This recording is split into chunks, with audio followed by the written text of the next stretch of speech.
Fellas, I did the most evil thing that is comprehensible. I lied. Well, technically. Let me explain. So, yes, I was initially planning on just reviewing the QS when he did eventually release and give my overall thoughts on him.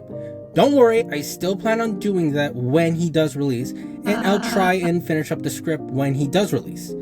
However, as I'm sure you all are aware, that plan had to be put on hold for just a bit because the balance changes for the end of Season 38 have released. The wiki said that the season ends on September 18, so you can expect these changes to come out on the 10th or the 11th depending on your time zone. Now, this balance cycle is a little different from the usual balance cycle that we had. Remember that giant balance update where they not only did the character specific changes but also changes to the persona web? Well, now there are some persona talents that did get adjusted in this update, so we will talk a little bit more about them. So, in today's video, we will both cover the character changes that are being made alongside a few talent changes that happened.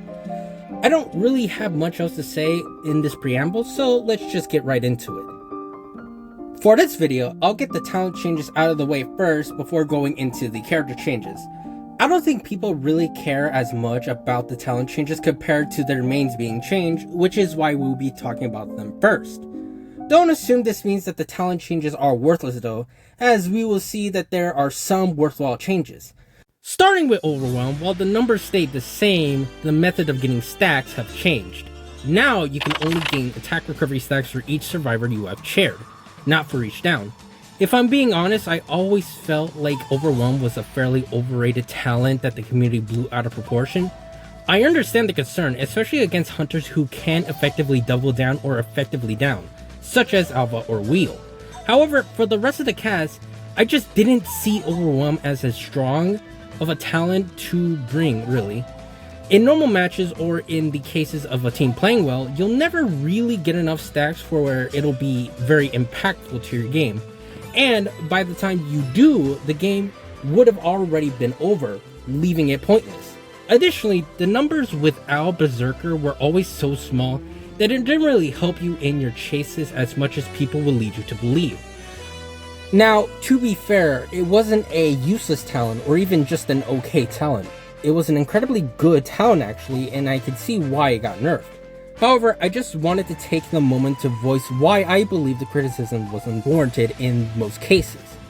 Even still, I do think this talent will still be good, especially in 8v2 since it'll gain stacks more consistently. For some reason, because there are 2 hunters in 8v2, the game kind of struggles on deciding if something counted as you downing or not, even if you hit a survivor 3 times. Because of that, even if you get the down, you will sometimes not get the overwhelm stacks, making this talent slightly weaker in 8v2. Since it counts towards chairs now, you don't need to worry about this happening since the game will know if you've chaired someone or not. Honestly, this might have been another reason it got changed alongside it being popular. However, I can't prove this, so it'll only be up for theories. Nevertheless, I'm fine with this change as it makes Overwhelm not a must bring for hunters, but it's nice to have if you bring Impulsive. Next is Obsession, which got a movement speed nerf from 6% to 5%. Maybe it's just me and me not giving this talent a chance, but I don't see the point of this change at all. In some niche situations with hunters like Percy or Violetta, I guess this could be somewhat useful. However, other than that, I feel like this talent is just not useful enough to be worth running. The only reason I could see realistically seeing someone bringing this talent is for Famine or Mischievous. It just seems really weird to nerf a talent that doesn't really help with much, not even against harassers. Whatever. Next is Panic, which has finally been nerfed after existing for 8 years. Panic's debuff has been reduced from 3% to 2.5%, meaning all survivors being injured will reduce decoding, healing, and chair destroying speed by 10% rather than 12%. Honestly, this is a talent that I am genuinely surprised got this far as it did without being nerfed. This talent is by far the strongest talent to run on a hunter, and it isn't even close. It just provides so much time and value to the progress survivors try and do, which can really add up. Not only that, but because it deteriorates, This increases those debuffs even further when the survivor is also injured. Considering the fact that this was also dirt cheap to get, only costing 10 points, and it just made this talent that powerful. Overall, I do think this nerf is both warranted and justified, and I'm happy they finally nerfed it. It's still going to be insane to run, don't get me wrong, but I don't think it will be as insane now. Addiction also got some pretty hefty nerfs, with the effective range now being reduced to 20 meters. Additionally, the slowdown effect has now been reduced to 8% or 16% depending on the distance, and the effect lasts for 3 seconds rather than 4 seconds. Honestly, I do get it. Playing with this talent was honestly insane because those survivors could make no distance against you. Even against long stuns like Coordinator's Gun or Enchantress's 3-stack, you gained so little distance thanks to the stun recovery and slowdown, it made stuns like this non-effective. Because of that, I think nerfing the slowdown you grant was the right call, and am happy with this change. Addiction will still be strong after this nerf, but nowhere near as oppressive, which is a good thing. This change though, this is a change I'm extremely happy because they shot this stupid talent dead in the alley. Okay, I am kidding about that last part, but the point is Wanted Order will no longer be as versatile as it once was. Wanted basically got a bit of an overhaul where you will now lose far less speed when it's not maxed out, 2% and 1% respectively. However, the biggest difference is that now Wanted Order will not permanently show a survivor's highlight when the first survivor is on the chair or 20 seconds after they've been rescued. Depending on how many stacks of Wanted you've purchased, the highlight effect will change depending on it. When you have Wanted maxed out, you basically got the old effect of Wanted Order. So you permanently get the highlight and the 20-second highlight after the survivor has been rescued.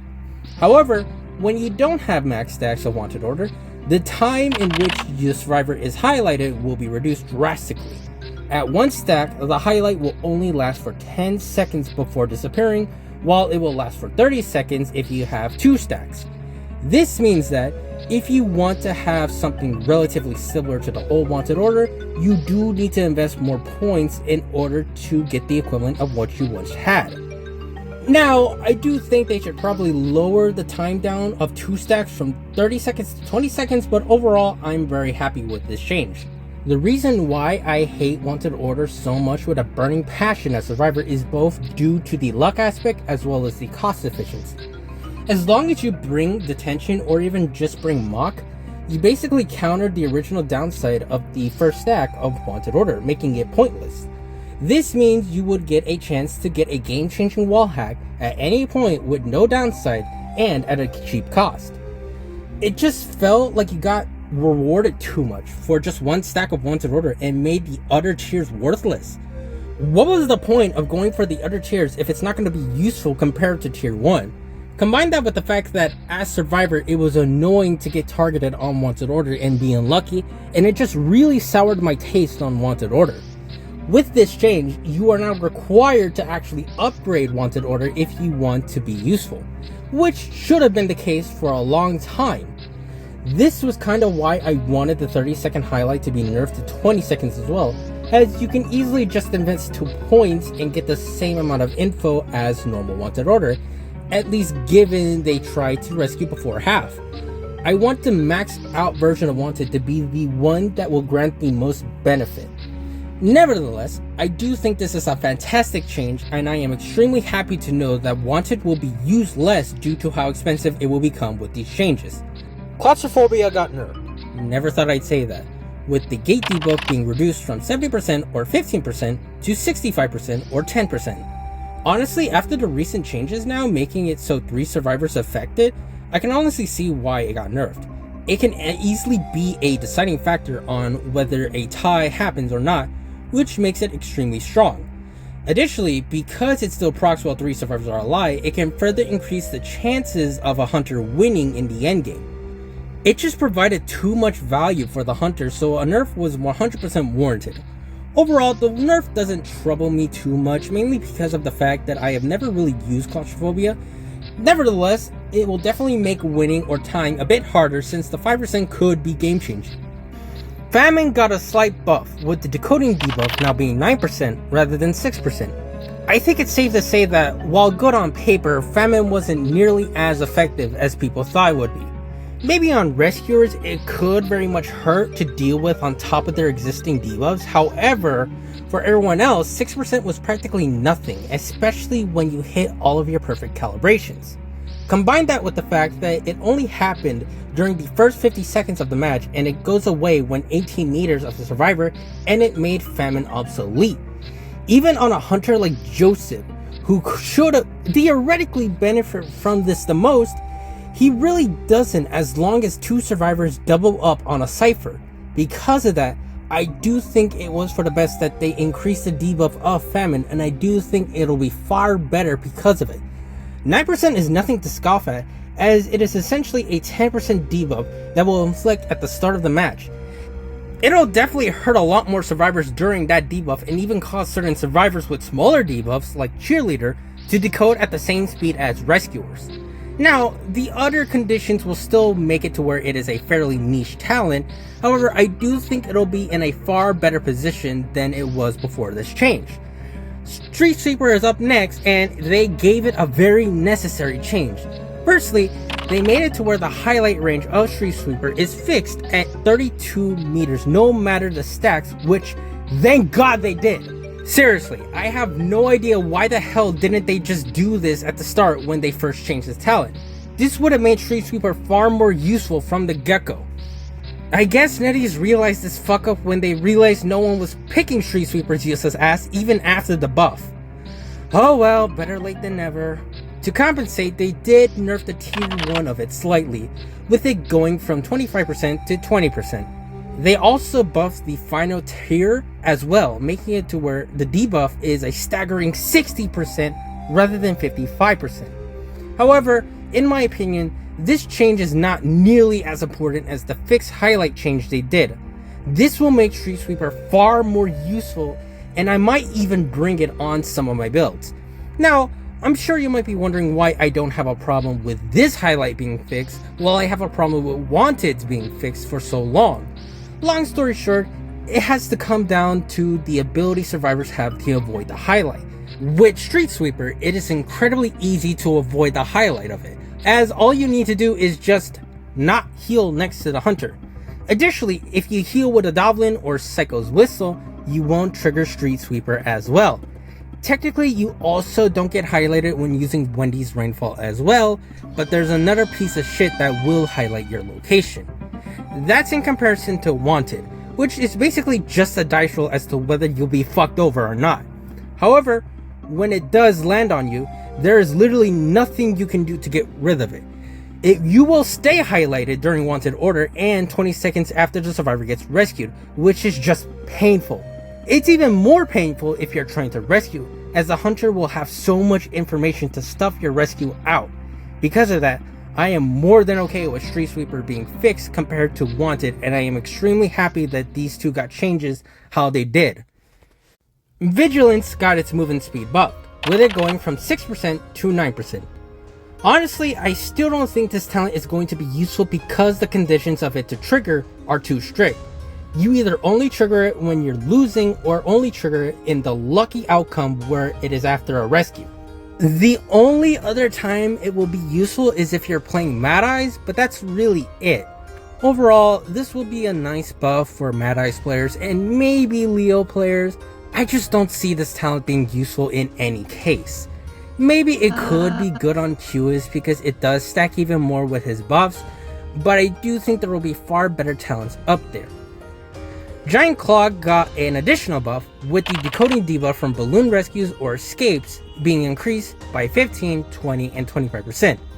I would assume that the original numbers weren't really an incentive for hunters to bring Giant Claw, which is why they would then buff this talent. Overall, I don't really care about Giant Claw, but I can definitely see how the stronger debuffs can help buy you more time when against harassers. Additionally, it'll be much greater competition for addiction now, especially after the nerfs, so it's a good change all around. Shelter unfortunately got a nerf in this patch, however I do understand why they would nerf it. For those unaware, they reduced the healing speed and healing speed when on the ground to 8%, 16%, and 24% per tier. I think the main reason why they targeted this talent though has to do with the healing speed while on the ground. For those of you unaware, Shelter also helps you heal faster when slugged, on top of it helping you heal others and heal yourself faster. Because this talent is permanent and you gain 30% per rescue with a max of 2 rescues, this means you can heal yourself 60% faster when on the ground. Combine that with Sticker's 20% and it means you can self-heal 80% faster. This, alongside the 60% healing for others and self, just made Shelter a force to be reckoned with, especially on rescuers. It basically turned rescuers into pseudo healers, which can destroy any snowball potential for the hunter. Because of that, I think these nerfs are very warranted and will bring Shelter down a bit. Lastly, there is Audience Effect, which got a buff that will make it actually worthwhile now. It's a small buff, just increasing the decoding speed to 12%, but it will be a huge buff to survivors. The main appeal to Audience Effect is the fact that, put simply, it is a tie talent, which is meant to help survivors tie a lot more. However, the main problem with Audience Effect, which is the same problem Claustrophobia suffered from, was the fact that you needed to be losing in order for it to be good. Now, this isn't a big deal since this talent activates at the beginning of the game rather than at the end game. The problem was that the effect Audience Effect had was so small it wouldn't really make that much of a difference in a match. Combine that with the fact that it had to compete with Companion Effect, arguably the best rebound kite talent in the game, and it just made Audience Effect extremely undesirable. With this change, it basically finally made Audience Effect competition to bring over Companion Effect, while also making it far more effective as a tie talent. It can effectively help reverse certain survivor debuffs while also making others far scarier with their added decoding buffs. It can also make selling a bit less of a must-use in some dire situations, since the added decoding buff can mean you can pump out ciphers much faster or not need to rely on it at all, since your team can catch up with the chair times. I do think that this change, while minor, will drastically change the game, especially for players who will run it. And with that, we have finally gone through all the changes they did. Overall, while there are a few changes I don't get, I am pretty much happy with all the changes they did. They either fixed core problems that these talents had or adjusted them to make them more fair to go against, which is always good. Honestly, I do hope they consider doing talent changes like this in the future, as they will spice up the game a lot more in meaningful ways. Unlike character changes, these changes affect all survivors and hunters, meaning they can impact the meta a lot harder than some character changes. Because of that, I really hope NetEase keeps changing the talents in this game and balancing them depending on where the game balance goes. With all that being said, that is all the time that I have in today's video. I was planning on covering both the character changes and the talent changes in this video, but like last time, I just had too much to talk about with the talent changes. Because of that, we will put a pin on the character changes until next video, so look forward to that. After that, we will finally take a deeper dive onto the Qs and how I feel after playing him, so I hope you look forward to that as well. Until then, thank you so much for watching, and I will see all of you next time.